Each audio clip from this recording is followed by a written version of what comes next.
Gracias, muy buenos días. Quería partir con agradecer, en primer lugar, la presencia de las empresas adherentes, de sus representantes, sus trabajadores, sus dueños, directivos. Agradecer la presencia también de los representantes del Gobierno, del Ministerio del Trabajo. Muchas gracias por su exposición, señor subsecretario Augusto Iglesias. Agradecer la presencia y colaboración también de la OIT. Este no es el primer evento que venimos haciendo en conjunto, esperamos hacer además muchos más.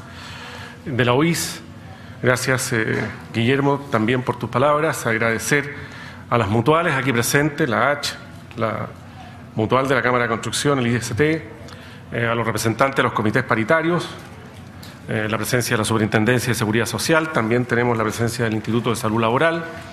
Agradecer a las organizaciones de trabajadores, CUT, a las organizaciones de empresarios, CPC, y también en especial quiero agradecer muy sinceramente a todos los que han trabajado duro porque esto ocurra y está ocurriendo, y que también se relajen, está saliendo bien y esperamos tener un día muy fructífero. La hipótesis que tenemos, y yo creo que al final de este seminario la vamos a refrendar, es que las pymes tienen una importancia fundamental en lo que tenemos como meta, que es bajar la tasa de accidentalidad cada día y llegar a unos niveles cada día mejores. Nosotros hoy día tenemos tasas de accidentalidad absolutamente OCDE compatibles, por así decir. Lo que queremos es ser un país, ojalá, ícono, ¿verdad?, en temas de accidentalidad laboral. Pero para eso hay que trabajar duro y para eso también hay que involucrar a las pequeñas y medianas empresas. Lo que tenemos ahí es una estadística del número de trabajadores adheridos al sistema de mutualidades, donde están las tres mutualidades que mencioné anteriormente. Las mutualidades, como ustedes saben, son organizaciones sin fines de lucro, tienen directorio paritario, y hoy día nos enfrentamos también a un conjunto de cambios legales que estamos mirando atentamente, también haciendo nuestras observaciones, de manera que este sistema, que ha sido muy exitoso, siga siendo también un sistema exitoso.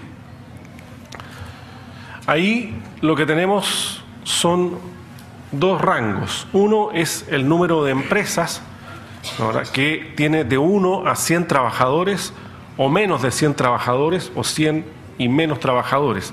Son el 93% de las empresas que están adheridos al sistema de mutualidades. El número de empresas adheridas al sistema de mutualidades es aproximadamente 100.000. De esas, el 93% corresponden a empresas bajo 100 trabajadores. Pero si ustedes miran el número de trabajadores, es el 32% de las empresas que están adheridas al sistema de mutualidades. Aquí tenemos, ¿verdad?, dos cuadros que tienen estas empresas, pero ya por sectores. Y donde cabe destacar que sectores como la agricultura, el transporte o la manufactura son aquellos donde tienen la mayor representación de pymes. Por ejemplo, en la manufactura, el 39% de los trabajadores son de empresas, hicimos el corte, ¿verdad?, igual o menos que 100 trabajadores. En el caso de la minería se da algo un poco distinto. Solamente el 15% de los trabajadores corresponden a empresas que tienen menos de 100 trabajadores. Aquí lo que tenemos es un gráfico que mostró el subsecretario, ¿verdad?, y es el gráfico que nos permite afirmar que efectivamente estamos en presencia de un sistema exitoso.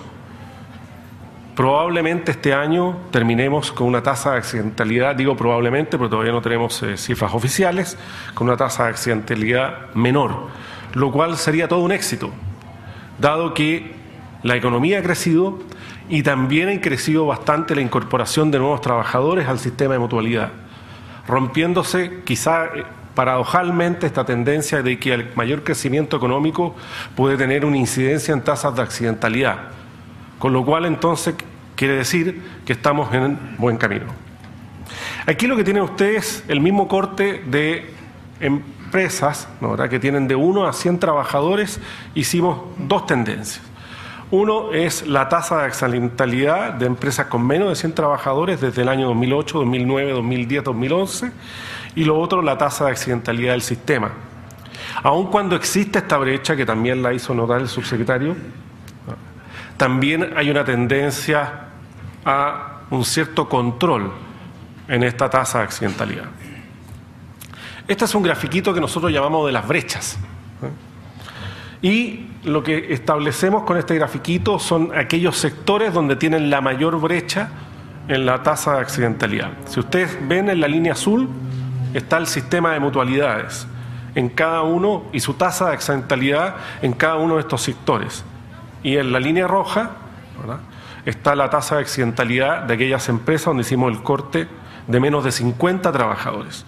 Fíjense en el caso de la construcción, o en el caso, ¿verdad?, de las industrias manufactureras, o en el caso de la minería, cómo aumenta ese gap. No así en el transporte, donde hay muchísima presencia de empresas pequeñas. Entonces, ¿verdad?, ahí tenemos un primer foco donde, ¿verdad?, enfrentar nuestro trabajo. Ahora, ¿qué es lo que se está haciendo en materia de prevención en el sistema de mutualidades? Lo que hicimos nosotros como asociación gremial fue reunir a los expertos, ¿verdad?, en prevención de riesgo de cada mutualidad y a modo muy general preguntarles qué es lo que están haciendo en materia de prevención de riesgo. Y aclaro a modo muy general porque evidentemente que la prevención de riesgo es una herramienta competitiva, ¿verdad?, de cada una de las mutualidades y es parte de su oferta de valor. Y, ¿verdad?, hoy día las mutualidades están ofreciendo a sus empresas adherentes mapas de riesgo, están ofreciendo a sus empresas adherentes algo que es fundamental, que son programas de autocuidado, elaboración de programas de trabajo, también a medida de las pymes, visitas a terreno, certificaciones, capacitación, utilizando modernos mecanismos telemáticos, páginas web, evidentemente los comités paritarios, las asesorías técnicas legales a las empresas, las mesas de trabajo que se están haciendo permanentemente con el gobierno, enfocadas también a bajar la tasa de accidentalidad por rubro, los esfuerzos para la incorporación de independientes. Aquí ha habido un capítulo que quizás es ajeno y dé para un seminario, pero un capítulo que ha sido muy importante y enfrentado con mucha seriedad por parte de los organismos administradores. Y bueno, cuando la prevención falla, ¿verdad?, está la extensión especializada y de excelencia. ¿Cuáles son algunos desafíos que vienen por delante?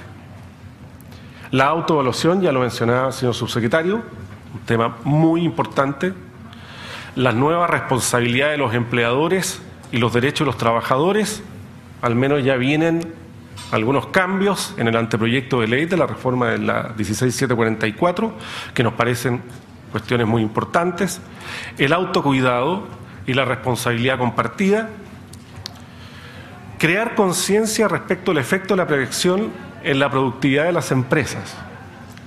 No hace mucho ya están apareciendo, algunos estudios incluso, sobre cuál es el efecto que tiene un buen desarrollo preventivo en algunas empresas respecto a la productividad. Yo creo que esto es algo que me comentaba Guillermo, que es fundamental seguir profundizando. Sobre todo, seguir profundizando, que un buen desarrollo preventivo tiene efecto en la productividad.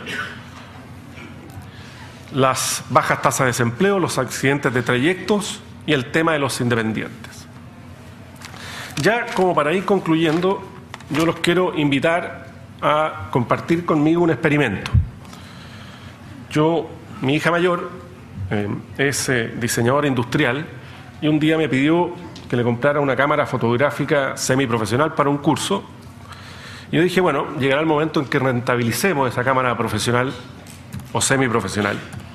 Y le dije lo siguiente, le dije, mire, vamos a probar una hipótesis. Dos comunas que sacara fotografías de aquellas cosas que ella vio como trabajos riesgosos, pero no solamente en los lugares de trabajo, sino que en la vía pública y en algunos centros comerciales. Mi hipótesis es que muchos trabajadores no tenemos, y quizás me incluyo porque uno de repente también comete algunas conductas riesgosas, conciencia activa respecto a los riesgos laborales. ¿Y a qué me refiero con conciencia activa? Primero, el conocimiento, la conciencia, pero segundo, tomar las medidas. Y le dije, bueno, esta es mi hipótesis, saca esta foto y ve, ¿no, verdad? Muy a grandes rasgos, porque eso no es una experta en prevención de riesgo, ¿qué cosas se te ocurrirían? Bueno, y ella partió, y esto encontró. Me dijo, mira, lo primero que vi, un señor, borré evidentemente de qué empresa se trata, pero yo conozco esta empresa, trabajé ahí, pero es un señor, ¿verdad?, que estaba arriba haciendo unos cambios en la red. En la red, esta es una empresa de telecomunicaciones. Típicamente las empresas de telecomunicaciones, en la mantención de la red, ocupan empresas contratistas. Probablemente estemos también hablando de empresas contratistas que entrarían a este segmento quizás de menos de 100 trabajadores. Y este señor tenía mucho cuidado respecto de su vehículo, y ahí puso los íconos. Pero si ustedes ven la escalera o alguna señalética, ¿no?, respecto del cuidado que debería tener algún peatón de pasar por ahí, no existía. Entonces, voy a pasar muy rápido ahí con la solución porque aparece se me olvidó borrar cuál era la empresa. Pero bueno, ahí se puede diseñar alguna solución para, ¿no, verdad?, la escalera que no se deslice, o para poner cuidado, trabajo en altura, etcétera. Aquí tengo otro ejemplo y lo encontré muy interesante porque se repite. Este es un trabajador que estaba pintando un foco, un poste, y en dos tandas, por así decir. Uno que lo estaba haciendo a media altura, podríamos decir, y otro, ¿no, verdad?, que lo estaba haciendo en la pista de la ciclovía. Yo soy de las personas que le gusta la bicicleta y me fijo en la mañana que cada vez más se están utilizando la ciclovía. Entonces ahí se nos ocurrió algún tipo de precaución para ciclistas, ¿no, verdad?, y algo respecto de los trabajos a media altura, cosa que se repite. Ahí tenemos una fotografía, y ahí me dijo, en el caso del señor que está un poquito colgado limpiando el vidrio, me dijo, papá, yo le saqué la fotografía cuando este señor, ¿no, venía, por así decir, subiendo, es decir, estuvo más inclinado. Estos son un conocido centro comercial. O sea, estamos hablando de trabajos que se desarrollan o al aire libre o en un local comercial. Entonces, ahí, la verdad, no somos expertos en prevención de riesgo, pero ella me dijo, mira, aquí falta alguna protección, este señor se podría ir para abajo, digamos, respecto a este trabajo que está haciendo. Y en el segundo caso, esta es una persona que estaba seguramente haciendo un trabajo para la municipalidad, una empresa contratista probablemente de alguna municipalidad. Estaba muy oscuro y esta persona estaba a aproximadamente 1,5 metros hacia la calle, barriendo. Este es un sector que tiene mucho árbol, entonces estaba barriendo las hojas que caen producto de la primavera-verano que estamos viviendo. Estaba muy oscuro, entonces si alguien daba la vuelta, ¿verdad?, había ahí un riesgo de atropello. Así que propusimos en una de esas un pequeño arnés a este señor para trabajo de medio altura y alguna advertencia al conductor. Algo mencionó el subsecretario de que cuando uno empieza a pensar en la prevención de riesgos se le ocurren cosas. Esto no es un seminario donde voy a exponer yo sobre innovación en prevención de riesgo. Pero lo que quiero decir es que aquí hay detalles de la actividad cotidiana. Por ejemplo, esto es cerca de la asociación. A lo mejor lo pueden reconocer. Este señor estaba limpiando un vidrio y de repente se encaramaba, conversando con otra persona. Lo que se vio es que si él caminaba un poco hacia atrás se venía de espalda y probablemente con alguna fractura en el cráneo. Ahí también propusimos alguna innovación, ¿no, verdad? Esto es un caso típico, porque una vez me pasó que es un señor que estaba limpiando, el suelo estaba húmedo y también propusimos acá algún tipo de innovación. ¿Qué es lo que quiero terminar con esto? Primero, que el tema de era ofrecerle estas fotos. El tema de la prevención es un tema absolutamente cotidiano. O sea, es un tema radicado, además de en los lugares de trabajo, en un conjunto de actividades que se hacen o en la vía pública o en centros que son abiertos, que son públicos. Ocurre en las cuestiones más simples. Es decir, la prevención de riesgo ocurre en las cuestiones más simples. Y es un tema de actitud y conciencia. Y aquí me valgo un concepto, ¿no, verdad?, de un organismo administrador que habla de la cultura de la prevención de riesgo, o la cultura preventiva. Y ahí me fue un libro de antropología social que dice que la cultura se genera cuando los grupos organizados de individuos que comparten un país o una localidad tienen ciertos hábitos o conductas comunes. Ahí vamos generando la conducta o vamos generando la cultura. Cuando existe estos comportamientos compartidos, vamos generando una cultura. Lo que nos falta entonces es incorporar esta conciencia activa de prevención de riesgo en estos comportamientos compartidos. Quizás, ¿no, verdad?, esto sea el eje fundamental de la política que nos invitaba a compartir el subsecretario. ¿Cómo generamos en los trabajadores, en todas aquellas personas que realizan una labor, una conciencia activa de prevención de riesgo? Yo soy de la generación de los que aprendió a manejar sin cinturón de seguridad. No existía, digamos. Ahora me lo pongo, evidentemente. Pero hoy día los niños, los jóvenes, incluso los adolescentes, inmediatamente subir a un vehículo se ponen el cinturón de seguridad. Probablemente en 5 o 10 años más, cualquiera que se suba a una bicicleta se va a poner un casco o algún mecanismo de seguridad. Este es un punto central en el que debemos avanzar. Y es un punto que involucra un plan nacional de prevención de riesgo en donde evidentemente los organismos administradores tenemos una gran responsabilidad, pero también es una gran responsabilidad de la sociedad respecto de cómo inculcar estos hábitos en la población. Muchas gracias.